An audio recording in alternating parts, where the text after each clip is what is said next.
नमस्कार, आप सभी का स्वागत करता हूं अपने YouTube चैनल सुरेंद्र सिंह बोरा में। साथियों, माननीय सुप्रीम कोर्ट के फैसले के बाद 11 अगस्त 2023 को बीएड वर्सेस बीटीसी विवाद मामले में सुप्रीम कोर्ट का फैसला आया।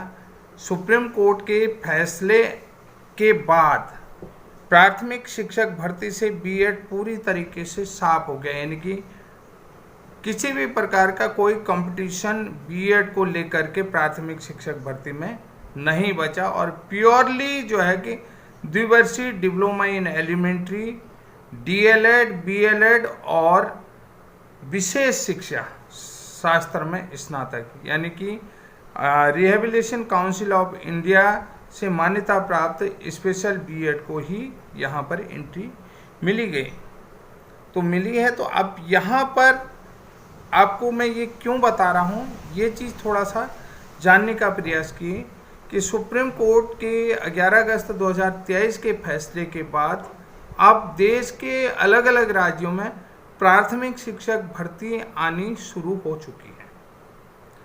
तो सुप्रीम कोर्ट में जो राज्यों की तरफ से डेटा गया है और डीएलएड की तरफ से, बीटीसी की तरफ से, बीएसटीसी की तरफ से जो डेटा गया है उसमें ये गया है कि पर्याप्त मात्रा में डीएलएड प्रशिक्षण प्राप्त उम्मीदवार सभी राज्यों में उपलब्ध हैं। लेकिन बहुत सारे ऐसे राज्य भी हैं, विशेष पर्वतीय राज्य का दर्जा जिन्हें मिला हुआ, यहाँ पर पर्याप्त संख्या में डीएलएड अभ्यर्थी उपलब्ध नहीं है, डीएलएड पास आउट अभ्यर्थी उपलब्ध नहीं है। और ऐसे में भर्ती जो है कि बड़ी तादाद में आई, भर्तियों में रिक्त पदों की संख्या बहुत ज़्यादा है और प्रशिक्षित उम्मीदवारों की संख्या नहीं के बराबर है। तो साथियों, हम इसी भर्ती प्रक्रिया की बात को रखते हुए आपको ले चलते हैं उत्तराखंड राज्य में, जिस राज्य का मैं भी हूँ। तो यहाँ पर भी प्राथमिक शिक्षक भर्ती के 10 जिलों की भर्ती आ चुकी है, यानी कि 10 जिलों की प्राथमिक शिक्षक भर्ती के रिक्त पदों का विज्ञापन आ चुका है। लगभग 3,350 के आसपास पदों में भर्ती होनी है और राज्य के पास जो है कि केवल 327 कैंडिडेट डीएलएड वाले उपलब्ध हैं। तो ऐसे में इतनी बड़ी जो भर्ती है, इतनी बड़ी संख्या में जो रिक्त पदों की जो संख्या है, इतनी बड़ी जो रिक्त पदों की संख्या है, तो क्या ये भर्ती चरणों में होगी? बाद में 519 डीएलएड अभ्यर्थी जो है कि दिसंबर में पास आउट होंगे।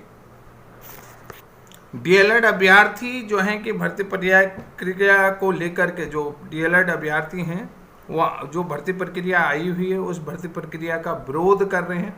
वो विरोध क्यों कर रहे हैं कि डीएलएड अभ्यर्थी चाहते हैं कि भर्ती अलग अलग चरणों में हो। जैसे इस समय जो है कि 327 कैंडिडेट डीएलएड वाले उपलब्ध हैं, तो उसी हिसाब से भर्ती का विज्ञापन जारी करें। फिर उसके बाद जुलाई में जो है कि 155 अभ्यर्थी जो हैं जिनका लेट एडमिशन है, पहला सेमेस्टर पास आउट हो जाएंगे और उनके दूसरा, तीसरा, चौथा पहले ही पास आउट हो चुका, तो उनका रिजल्ट आए, उनका भी। और जो 650 कैंडिडेट जिनका प्रशिक्षण दिसंबर में पूरा हो रहा है, उन अभ्यर्थियों का विज्ञापन एक साथ निकाला जाए।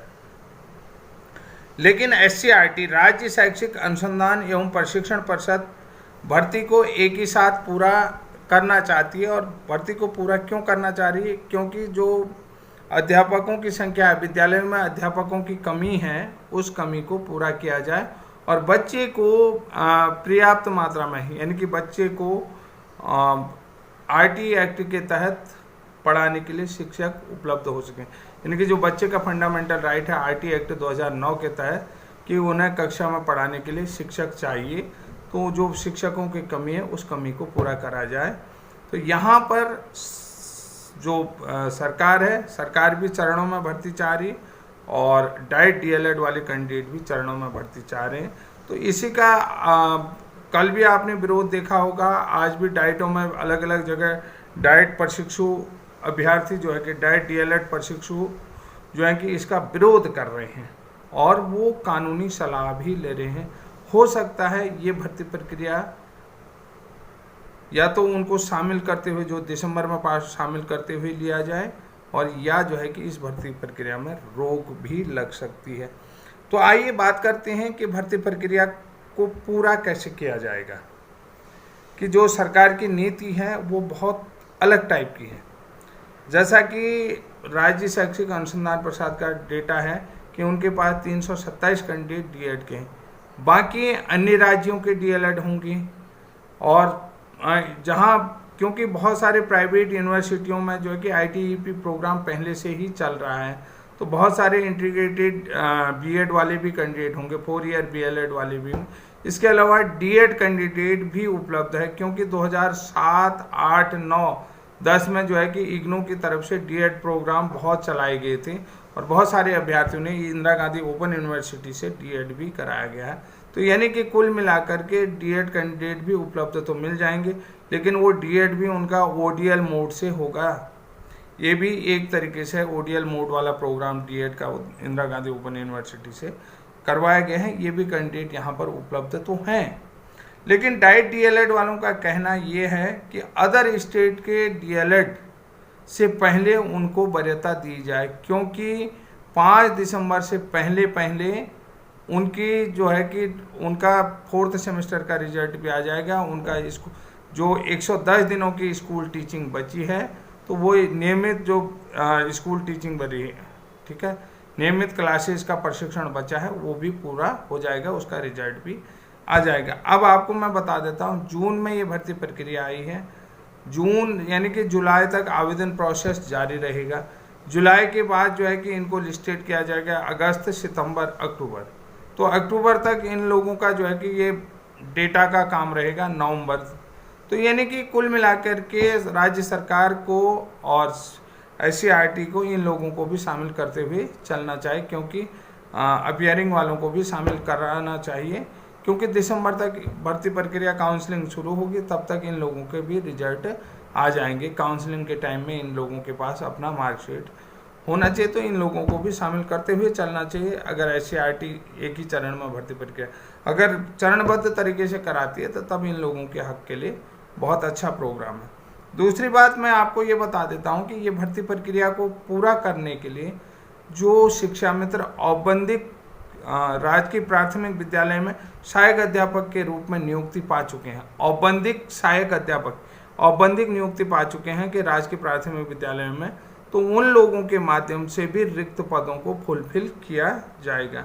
यानी कि कुल मिलाकर के जो पूर्व में आपको ये बताना चाहता हूँ कि जो डायरेक्ट भर्ती आई है प्राथमिक शिक्षक भर्ती के, तो वहाँ पर जो रिक्त पद है, अगर आवेदन के माध्यम से औपबंधिक सहायक अध्यापक, जो औपबंधिक नियुक्ति वाला सहायक अध्यापक भी शामिल हो रहा है और शिक्षा मित्र भी शामिल हो रहा है, तो आवेदन प्रोसेस में, तो अगर उसे नया स्कूल आवंटित होता है, तो यानी कि ये जो सीधी भर्ती के पद हैं, इन सीधी भर्ती के पदों को भरा जाएगा, जो कि एक तरीके से डाइट डीएलएड के लिए जो घातक है और अन्य अभ्यर्थियों के लिए सीधी भर्ती के पदों में कमी होगी। तो ये बहुत बड़ा नुकसानदेही रहेगा। समझ रहे मैं ये क्यों कहना चाह रहा हूँ, इस बात को आप ध्यान में रखें। कहने का मतलब ये है कि पूर्व में जो शिक्षा मित्र जिस विद्यालय में कार्यरत होता था, उसी विद्यालय में नियुक्ति दी जाती थी और उनके पद को रिक्त नहीं माना जाता था, कि उन पदों को रिक्त नहीं माना जाता था। अब ऐसा है कि विद्यालय में शिक्षा मित्र कार्यरत भी है, औपबंधिक शिक्षक भी कार्यरत है और पदों को रिक्त माना गया है। तो रिक्त माना गया है, तो जो सीधी भर्ती के जो रिक्त पद हैं, अगर उन जो ऑलरेडी विद्यालय में पहले से कार्यरत हैं, उन लोगों को उन जगह पर नियुक्ति दी जाती है, तो यानी कि पदों की कमी रहेगी, अभ्यर्थी ज़्यादा होंगे और जो फ्रेश आवेदन है उन लोगों के लिए नुकसानदेही होगी। जो फ्रेश पद होंगे, जो डायरेक्ट रिक्रूटमेंट के पद होंगे, वो डायरेक्ट रिक्रूटमेंट वाले लोग प्रभावित होंगे। सीधी भर्ती के लिए जो अभ्यर्थी आवेदन करेंगे वो लोग प्रभावित होंगे, क्योंकि अगर आप औपबंधिक शिक्षकों से, औपबंधिक नियुक्ति पाए हुए शिक्षकों से ये पद भरते हैं, तो वहाँ पर जो है कि या शिक्षा मित्रों से वो पद भरते हैं, तो यानी कि पद घटेंगे। अगर उनके पद रिक्त नहीं रखे गए हैं और ये फ्रेश रिक्रूटमेंट के लिए इतने पद रखे गए हैं, तो ठीक है, तो अच्छी बात है। अगर फ्रेश रिक्रूटमेंट में ही वाले पदों में ही शिक्षा मित्रों का समायोजन हो रहा है और औपबंधिक टीचरों का समायोजन हो रहा है। उनको जो है कि स्थायी नियुक्ति दी जा रही है, क्योंकि औपबंधिक नियुक्ति अस्थायी नियुक्ति मानी जाती है, यानी कि उनका कोई गाइड जो शैक्षिक प्रमाण पत्रों में कोई चीज़ फुलफिल नहीं कर रहे होंगे, किसी शैक्षिक प्रमाण पत्र की कमी, जैसे टेट गाइडलाइन, बहुत सारे अभ्यर्थी उनको दी गई औपबंधिक नियुक्ति जिनका टेट पास नहीं था, तो उनको औपबंधिक, बाकी सब कुछ बराबर है, सहायक अध्यापक के रूप में कार्य कर रहे हैं, टीचर हैं तो टीचर हैं, केवल टेट गाइडलाइन 2011 पूरा नहीं है तो उन्हें औपबंधिक नियुक्ति दी गई। तो अगर ऐसे में डायरेक्ट भर्ती के पदों में उनको नियुक्ति जाती है तो ये सीधा नुकसानदेह उन अभ्यर्थियों के लिए जो सीधी भर्ती से आ रहे हैं। समझ गए ना क्या कहना चाह रहा हूँ।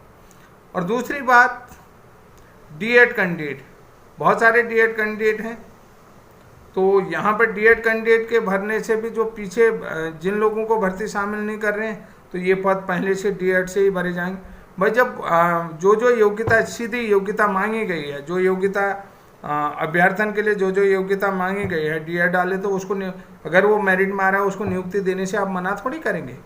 चाहे वो बीएलएड वाला है, अगर वो सीधी भर्ती में मेरिट में आ रहा है और जो मिनिमम क्वालिफिकेशन क्राइटेरिया को फुलफिल करता है तो उसे आप रोक नहीं सकते। यानी कि कुल मिलाकर के उन अभ्यर्थियों को निकलने, वो तो सीधे भी भर्ती में आएगा, मेरिट में भी आएगा, सब कुछ में आएगा। तो यहाँ पर भी जो है कि डाइट डीएलएड के लिए ये भी चीज़ें नुकसानदेह हैं। बीएलएड हो, अब आरसीआई वाला है, तो सबसे बड़ी चीज़ है कि माननीय सुप्रीम कोर्ट ने कहा कि बीएड प्राथमिक में एलिजिबल नहीं है, लेकिन आरसीआई को रिलैक्सेशन क्यों?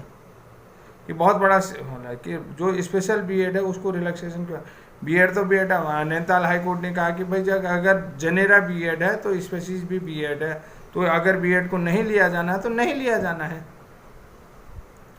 समझ रहे हैं कि अब जो है कि बीएड अभ्यर्थियों ने अगर ब्रिज कोर्स कर दिया है, ब्रिज कोर्स को लेकर के उनके लिए कोई प्रावधान नहीं है, तो ये गलत है कि नहीं है? और आरसीआई में उन्होंने कहा कि 6 महीने का ब्रिज कोर्स के आगे, और माननीय सुप्रीम कोर्ट 8 अप्रैल के अपने डिसीजन में माननीय सुप्रीम कोर्ट को ये बताया जाता है कि जो टीचर नियुक्त हो चुके हैं बीएड वाले, उनको ही ब्रिज कोर्स कराया जाएगा।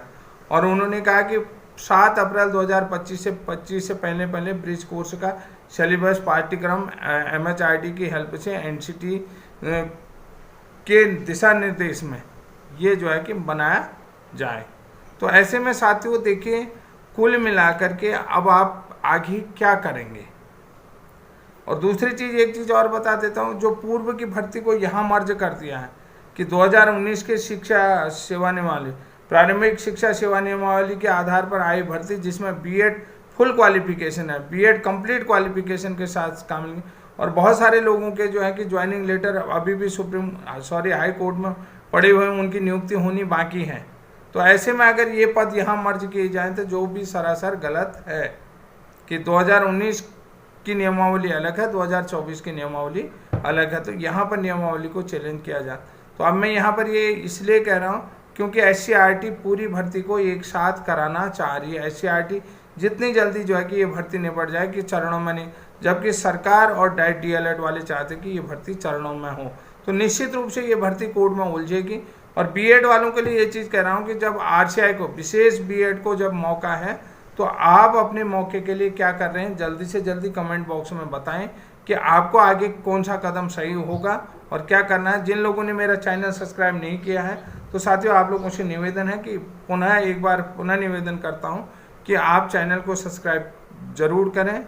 और जितने भी जो हैं डाइट डीएलएड वाले मेरे संपर्क में हैं और जिनको मैंने कि वकील के माध्यम से जिनसे मेरी बात हो रही है, एडवोकेट के माध्यम से, तो वो अपने लिए जो भी उचित कदम उठाना चाह रहे हैं तो वो उठा सकते हैं।